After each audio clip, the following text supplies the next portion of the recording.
Hi viewers, welcome to our channel. Jani master పైన అత్యాచార ఆరోపణల నేపథ్యంలో పూనం కౌర్ త్రివిక్రమ్ గారి పైన చేసిన ఒక ట్వీట్ ఇప్పుడు సంచలనంగా మారింది. అసలు ఈ టైంలో త్రివిక్రమ్ గారి పైన ఇటువంటి ట్వీట్ చేయడం ఎందుకు, అసలు ఏం చేసింది? ఇప్పుడు ఇదే అంశం మీద డిస్కస్ చేయడానికి ప్రజెంట్ మనతో పాటు జర్నలిస్ట్ చరణ్ పర్మి గారు ఉన్నారు. వారితో ఒకసారి మాట్లాడదాం. హాయ్ అన్న. హాయ్. నా పూనం కౌర్ హీరోయిన్. సో ఇప్పుడు ఒక ట్వీట్ చేసింది, అది కూడా త్రివిక్రమ్ గారి పైన. సో అంటే మరి జానీ మాస్టర్ పైన అత్యాచార ఆరోపణలు వస్తున్న ఈ నేపథ్యంలో ఇతని పైన ట్వీట్ చేయడం అనేది కాస్త వైరల్గా మారింది, సంచలనం కూడా మారింది. అసలు ఆమె ఏం ట్వీట్ చేసింది, మరి ఈ టైంలో ఎందుకు చేసింది, ఏం చెప్తుంది అసలు?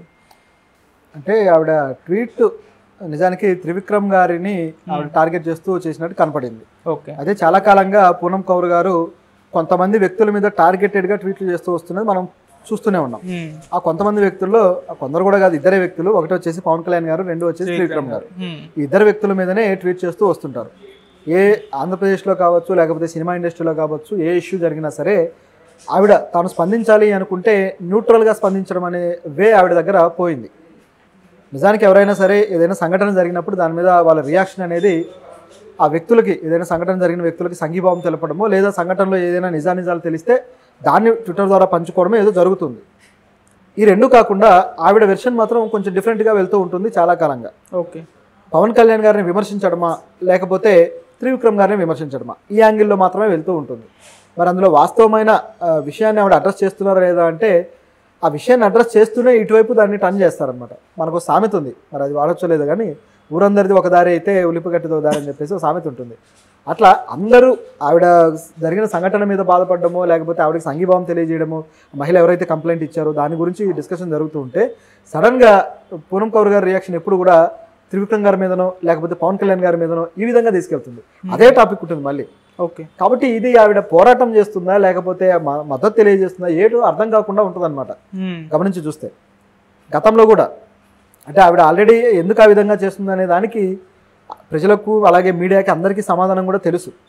ఏంటంటే ఆవిడ గతంలోనే త్రివిక్రమ్ గారి సినిమాల్లో ఆవిడ అవకాశాల కోసం ప్రయత్నించడము, తర్వాత త్రివిక్రమ్ అవకాశం ఇస్తానని చెప్పేసి ఆవిడకి అవకాశం ఇవ్వకుండా మోసం చేయడము, ఈ విధంగా త్రివిక్రమ్ నన్ను మోసం చేశాడు అని చెప్పేసి ఆవిడ అనేక సందర్భాల్లో ట్వీట్లు చేయడం జరిగింది.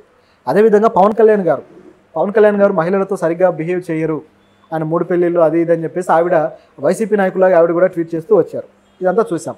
మొన్న కూడా ఒక ఇష్యూ జరిగితే పవన్ కళ్యాణ్ గారు ఉన్న స్టేట్లో ఇలాంటివి జరగడం మామూలు అన్నట్టుగా ఆవిడ రియాక్ట్ అవ్వడం కూడా జరిగింది. ఈ తరహాలో ఎక్కడికక్కడ ఆవిడ రియాక్షన్లు వస్తూనే ఉంటాయి. ఒక మహిళ మీద ఆరోపణలు, ఏవైతే మహిళల మీద ఈ టీడీపీ నాయకుడు ఇది జరిగింది కదా, మొన్న సత్యవేడు ఇష్యూ జరిగినప్పుడు పవర్ అంటే ఎట్లా పెట్టారంటే పవర్ అనే పదాన్ని వాడుతూ ఆవిడ ట్వీట్ చేయడం జరిగింది. సో చూసిన వాళ్ళకి మధ్యలో ఈ పవర్ ఎందుకు వచ్చింది అంటే పవర్ గవర్నమెంట్ అని పెట్టారనమాట. మధ్యలో ఈ పవర్ ఎందుకు వచ్చింది అనే డౌట్ కూడా వచ్చింది. సో ఎక్కడ ఏ సంఘటన జరిగినా దాన్ని పవన్ కళ్యాణ్కు, త్రివిక్రమ్కు ముడేయడానికి ఆవిడ ప్రయత్నిస్తున్నారు అనేది ఇక్కడ క్లియర్. అంటే ఆవిడ ఒక రకంగా ఇండైరెక్ట్గా వాళ్ళ మీద పోరాడుతున్నారని అనుకోవాలి.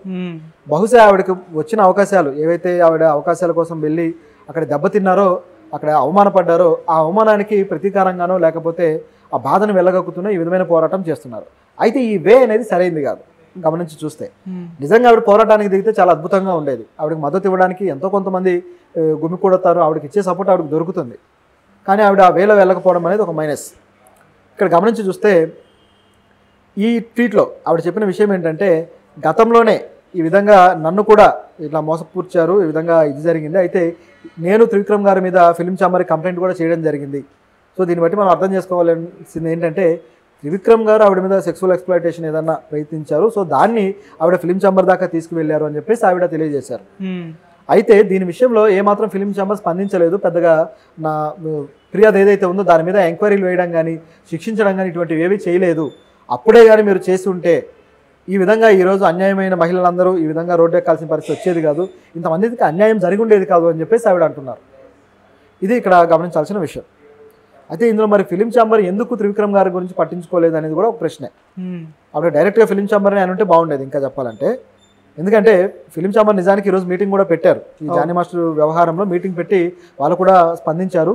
అదొక యాంగిల్ నడుస్తూ ఉంది. ఇటువైపు చూస్తే ఈవిడ స్పందనను బట్టి ఫిలిం ఛాంబర్ కొంతమంది విషయంలో మాత్రమే స్పందిస్తుంది, కొంతమంది విషయంలో స్పందించట్లేదు అనుకోవాలా అన్న డౌట్ అయితే వస్తుంది. ఎందుకంటే చాలా పెద్ద బడాబాబులు, పెద్ద పెద్ద స్టార్ల విషయంలో ఫిలిం ఛాంబర్ స్పందించడాలు, లేకపోతే ఆంక్షలు విధించడాలు మనం ఎప్పుడు చూడలేదు. కానీ కొంతమంది విషయంలో మాత్రం ఇమీడియట్గా రియాక్ట్ అయ్యి ఇమీడియట్గా వాళ్ళకు నోటీసులు ఇవ్వడాలు ఇవన్నీ చూసాం. ఇప్పుడు గతంలో హేమ గారికి సంబంధించి కూడా అంతే, ఆవిడకి నోటీస్ ఇవ్వకుండా డైరెక్ట్గా మా అసోసియేషన్ నుంచి తప్పించారు. తర్వాత మళ్ళీ 2 నెలల తర్వాత మెల్లిగా మళ్ళీ ఆవిడని ఆహ్వానించి ఆవిడ వెళ్ళి తన ఏదైతే వివరణ ఇచ్చుకున్నారో వెంటనే తీసుకోవడం జరిగింది. ఇట్లా కూడా జరుగుతూ ఉంది. ఇప్పుడు ఫిలిం ఛాంబర్ ఆల్రెడీ మీటింగ్ కూడా ఏర్పాటు చేశారు. అందులో ఉమెన్ ప్రొటెక్షన్ సెల్ అని చెప్పేసి వీళ్ళు ఒకటి ఏర్పాటు చేసుకున్నారు. అది కూడా శ్రీరెడ్డి ఎప్పుడైతే మహిళలకు సంబంధించి ఇట్లాంటివి జరుగుతున్నాయి ఎక్స్ప్లాయిటేషన్ అని చెప్పి ఆ మీటూ ఉద్యమం స్టార్ట్ చేసిందో, సో ఆ ఉద్యమం జరిగిన తర్వాత అనేక మంది మహిళలు కూడా బయటకు వచ్చారు. అంటే మనకు మీడియాలో తెలిసింది కొంతమంది, కానీ ఇంటర్నల్గా వాళ్ళకి ఫోన్ల ద్వారానో మెసేజ్ల ద్వారానో వాళ్ళకి విషయాన్ని చేరవేసిన వాళ్ళు అనేక మంది ఉన్నారు. జూనియర్ డాన్సర్స్ కావచ్చు, జూనియర్ ఆర్టిస్టులు కావచ్చు, వీళ్ళందరూ కూడా. సో దీన్ని దృష్టిలో పెట్టుకొని మహిళలకు ఇలా వర్క్ ప్లేస్లో ఇలాంటి హెరాస్మెంట్ జరగకుండా ఉండటం కోసం మనం ఏదైనా కమిటీ వేసి మనం దాన్ని తీసుకురావాలి, మహిళలకు రక్షణ కల్పించాలని చెప్పేసి ఫిలిం ఛాంబర్ ఒక కమిటీ వేసింది. ఓకే. ఆ కమిటీలో మెంబర్స్గా సీనియర్ యాంకర్ ఝాన్సీ గారు, అలాగే మరి కొంతమంది సభ్యులు కూడా ఉన్నారు, తమ్మారెడ్డి భరద్వాజ్ గారు, ఇటువంటి అనేక మంది ఉన్నారు. వీళ్ళందరూ కలిసి ఇప్పుడు ఆ మీటింగ్ కమిటీ ఆధ్వర్యంలో మీటింగ్ ఏర్పాటు చేశారు. వీళ్ళు ఆ అమ్మాయి కంప్లైంట్ మాకు ఆల్రెడీ వచ్చింది, మేము అమ్మాయి కంప్లైంట్ను 2 వారాల నుంచి పరిశీలిస్తున్నాము.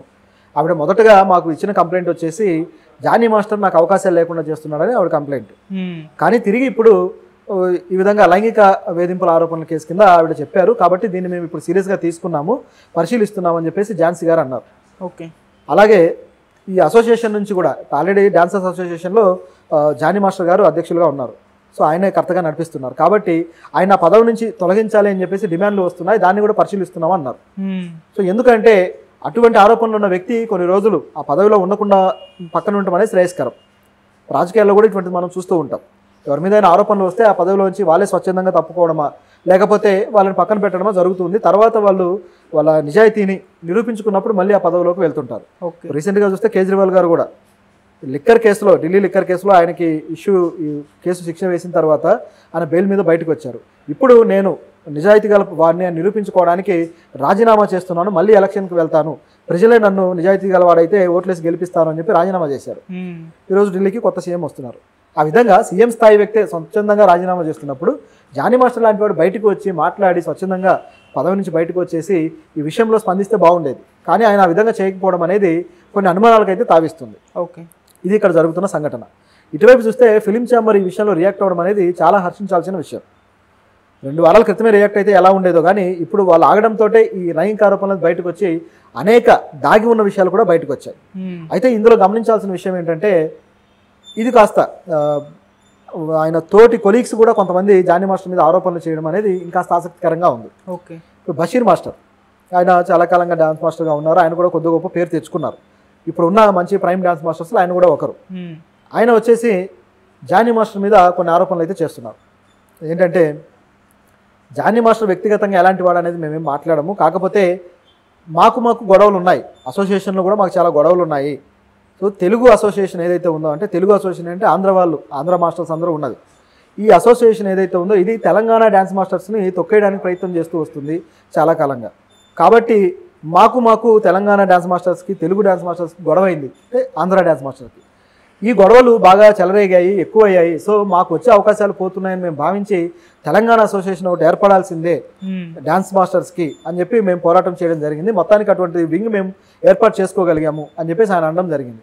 సో ఇంటర్నల్గా ఈ గొడవల్లో జానీ మాస్టర్ ఆల్రెడీ దీనికి అధ్యక్షుడిగా ఉన్నాడు కాబట్టి ఈయన చాలా కీలకమైన వ్యక్తి. సో ఇది ఇక్కడ ఉన్న పరిస్థితి. సో ఆయన మీద కుట్ర జరిగింది అని చెప్పేసి ఒకవైపు వాదన వస్తుంది. ఇది కొరియోగ్రాఫర్స్కి సంబంధించిన అసిస్టెంట్లు ఎవరైతే ఉంటారో వీళ్ళని, సైడ్ డాన్సర్స్ని కార్డు లేని వాళ్ళని తీసుకొస్తున్నారు అని జానీ మాస్టర్ ప్రశ్నించాడు. అది నచ్చని వాళ్ళే ఆయన మీద కుట్ర చేశారని ఒక వాదన వస్తుంది. ఇక్కడ చూస్తేమో Telangana dance masters association Johnny masters మీద సపరేట్గా విమర్శలు చేస్తుంది. ఓకే. ఇట్లా ఇది రకరకాలుగా ఉంది. దీని వెనకాల పెద్ద విషయాలు ఉన్నాయనేది క్లియర్, అది కూడా తెలియాల్సి ఉంది. కేవలం లైంగిక ఆరోపణలే కాదు, వేరే రకమైన విషయాలు కూడా ఉన్నాయనేది ఇక్కడ క్లియర్. సో ఇన్ని జరుగుతూ ఉండగా ఇప్పుడు పూనం కౌర్ గారు ఎంట్రీ ఇచ్చి వీళ్ళ సంస్థ ఏదైతే అసోసియేషన్ ఉందో ఇది పట్టించుకుంటే బాగుండు అనేది అసోసియేషన్ కూడా సెటైర్ వేసినట్టు ఉంది. కాకపోతే ఆవిడ వ్యాఖ్యలకి ఇప్పుడు అంత ప్రాధాన్యత అయితే లేదు, ఎవరు కూడా సీరియస్గా తీసుకునే పరిస్థితి అయితే లేదు. ఓకే. ఎందుకంటే ఆవిడ డైరెక్ట్గా వచ్చి కంప్లైంట్లు ఇచ్చి పోరాడితే బాగుండేది, కానీ అటువంటి పని చేయకపోవడం అనేది ఒక మైనస్ అని చెప్పాలి. రెండోది, ఇంకా త్రివిక్రమ్ గారికి సంబంధించిన విషయంలో ఆవిడ ఎంతకాలం దీని విధంగా తీసుకువెళతారు, దీనికంటూ ఒక సొల్యూషన్ లేదా అనే ఆలోచన కూడా వస్తుంది. అలాగే ఫిలిం ఛాంబర్ మీద క్వశ్చన్ కూడా, పెద్ద స్టార్ల మీద ఆరోపణలు వచ్చినప్పుడు మీరు ఎందుకు స్పందించరు, మీరు ఎందుకు దాని మీద సుమోటోగా తీసుకొని దాని మీద విచారణలు చేయడానికి కమిటీలు వేసి ఒక నిగ్గు తేల్చరు అనే ప్రశ్నలు అయితే అనేక ముందుకైతే వచ్చాయి. ఓకే. అయితే ఒకవేళ పూరం కౌర్ గారికి మరెవరైనా స్టార్ సపోర్ట్ చేసి మాట్లాడితే అది సీరియస్గా టాపిక్ అవుతుందేమో, కానీ అలా ఎవరు మాట్లాడట్లేదు కాబట్టి అది సద్దుమణిగింది. అయితే దీంట్లో ఆవిడ పొరపాటు కూడా ఏంటంటే అవకాశం ఇస్తానన్నాడు, సో నేను ఆయన దగ్గరికి వెళ్ళాను, ఆయన అవకాశాల కోసం నేను కొంత ట్రావెల్ చేయడం జరిగిందని ఆవిడే చెప్పారు.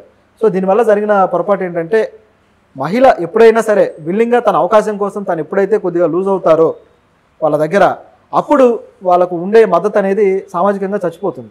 ఓకే. అది ఇక్కడ జరిగిన నష్టం.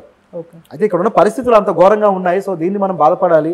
అటువంటి పరిస్థితులు రాకుండా, అంటే వాళ్ళని ఏదో రకంగా సెక్సువల్గా మీరు మాకు లొంగిపోతేనే అవకాశాలు ఇస్తామనే పరిస్థితి రాకుండా చూడాల్సిన బాధ్యత